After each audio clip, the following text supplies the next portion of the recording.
राम राम मित्रांनो, स्वागत आहे आपला सगळ्यांचा एका नवीन व्हिडिओमध्ये. तर मित्रांनो, आज मी आहे शेंडी भांडारदारा या ठिकाणी. आमच्याच गावचे गावरान गायके रघुनाथ तुकाराम लोखंडे. मागच्या वेळेस सुद्धा त्यांचा एक व्हिडिओ आपण बनवला होता.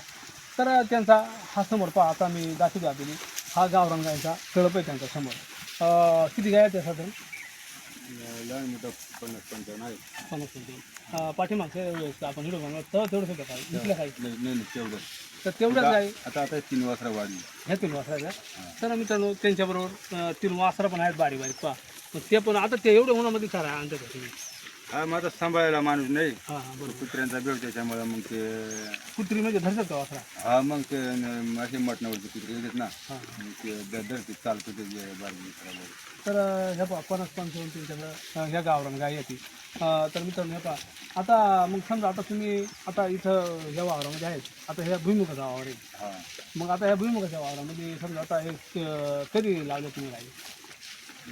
लागलं म्हणजे आता 2-3 तास झालं येऊन आम्हाला. हां. पण बसायला आम्ही दुसरीकडे चारण्यासाठी आलो इथं. म्हणजे आता उलगडी भेटत उलगडी. हा उलगडी चारा भेटतो बसा. बरं, उलगडी जर भेटल्या तर मग गाय खायला आता पहा तिकडं ती बाई पहा. तर आमचे मित्र जे रघुनाथ लोखंडे त्याची मग आता आपण गावरान माणसाची निषेध नाही म्हणू शकत आपण बायको म्हणायचे. तर मित्रांनो, ते तिकडे बसले 2 माणसा ह्या कंटिन्यू लागत ना. 2 माणसं लागले.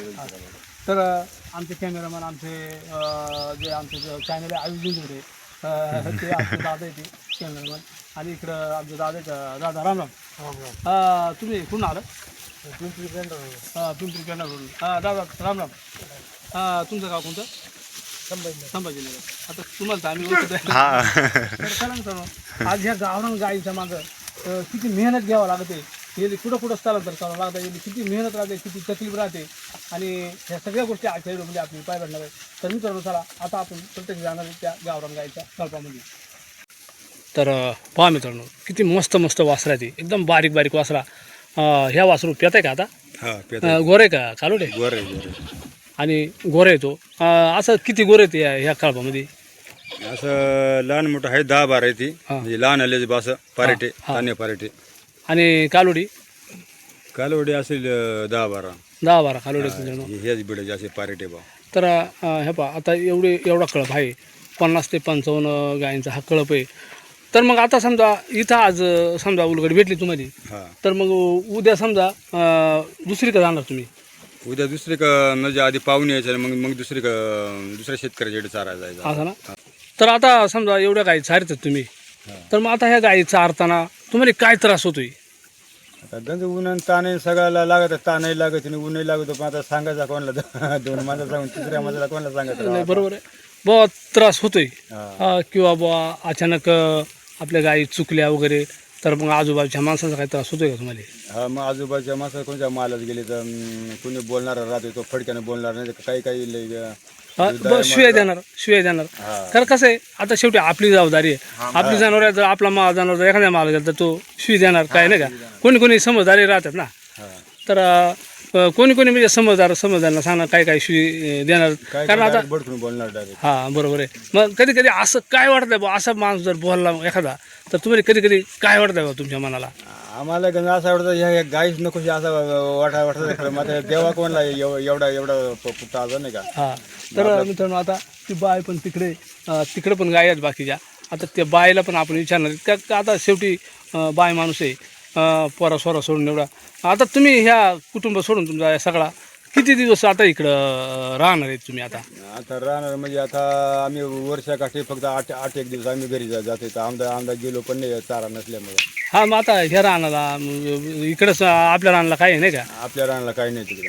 आता तुम्ही आले तिकडं, तर तुम्ही म्हणते गाय पाय आलेत ना, तुम्हाला काय गावरान गाय घ्यायची काय का? हौसनी म्हणून पाळायची असं. आणि तुमच्या घरी दुसऱ्या गाय आहेत का? जर्सी गाय आहे ती. मग आता तुम्हाला याच्यातल्या काळपटल्या गाय काही पसंत आहेत का? पसंत पडल्यात, पण आता बघू, त्यांना फोन करू आम्ही. हां, म्हणजे आता तुमच्या काही व्यवहाराचा असेल त्या. फोन करून त्यांना. तुम्हाला काय वाटतंय? तुमच्याकडे काय आहेत का?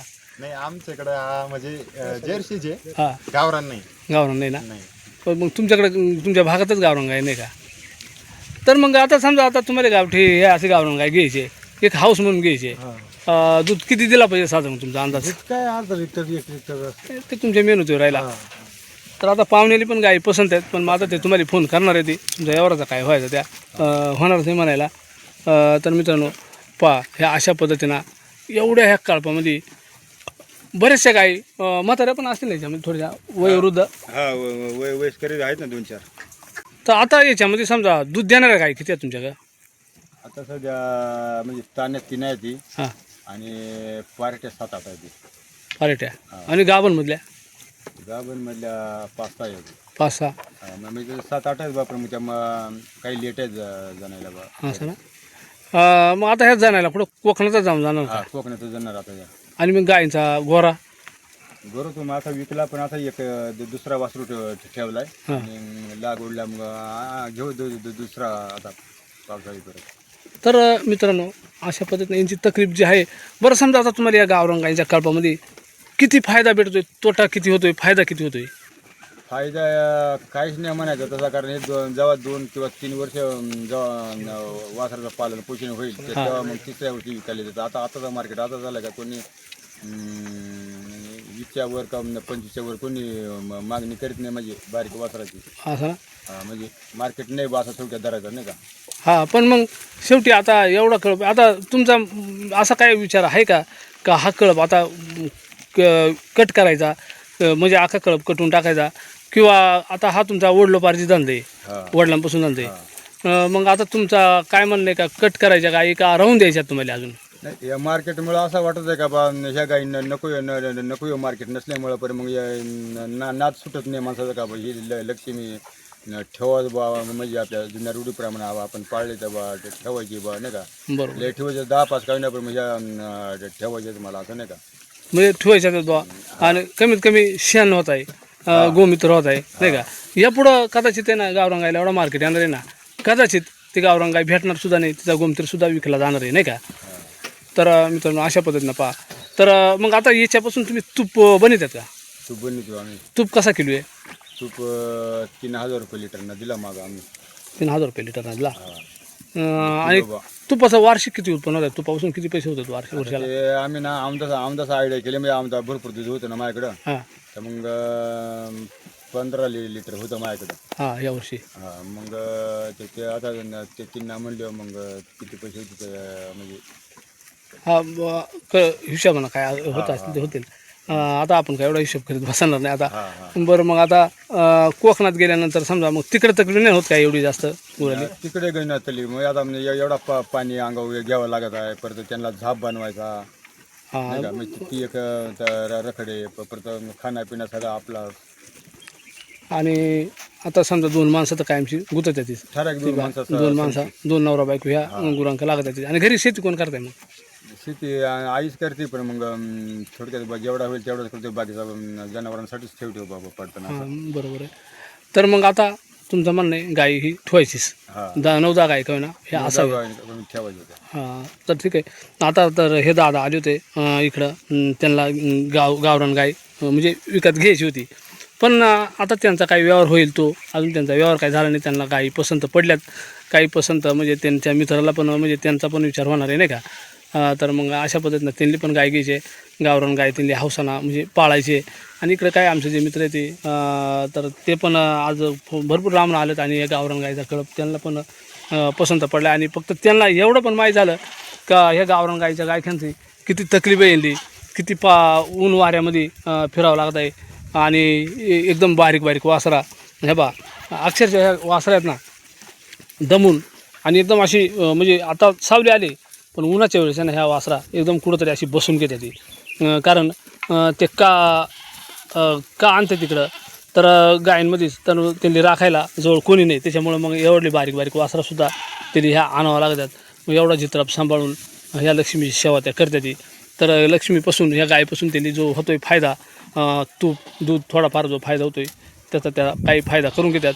तर भरपूरच मेहनत आहे मित्रांनो.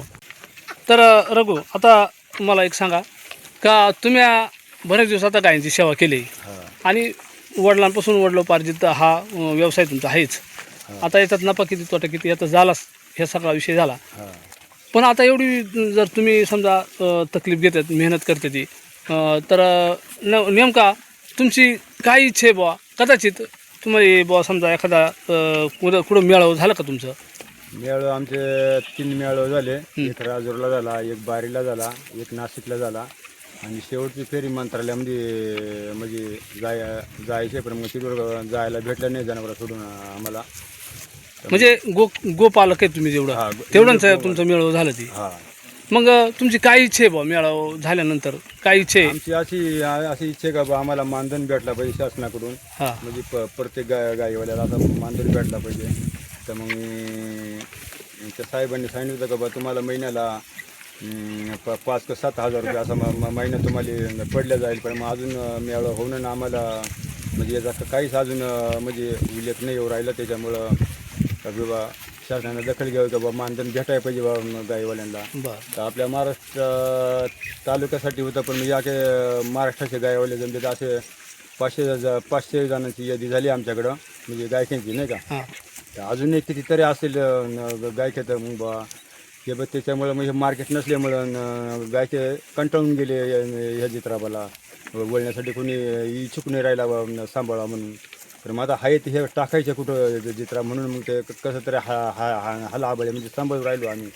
तर मित्रांनो अशा प्रकारे ह्या गोपालक आहेत ना त्यांच्या इच्छा आहेत का आम्हाला मानधन भेटला पाहिजे, सगळ्या गोष्टी भेटल्या पाहिजे.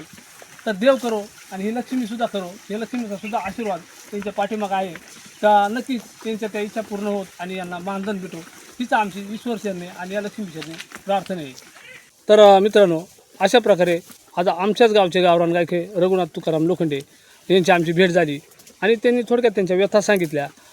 या जनावरांमागे किती मेहनत आहे, किती त्रास सहन करावा लागतो आहे, काय काय त्रास सहन करावा लागतो आहे, ह्या सगळ्या व्यथा त्यांनी सांगितल्या. तसेच यामध्ये किती नफा आहे किती तोटा आहे ह्या सगळा आपली आज ऐकायला भेटला ह्या व्हिडिओमध्ये. तर मित्रांनो ह्या व्हिडिओमध्ये आपण आता इथंच थांबणार आहेत. कसा वाटला व्हिडिओ नक्की आम्हाला कमेंटमध्ये सांगा. आपण जर चॅनलवर नाही असेल ना तर चॅनलला सबस्क्राईब करी चला, एक लाईक करा, हाईप पण करा. पुन्हा एकदा जय हिंद, जय महाराष्ट्र.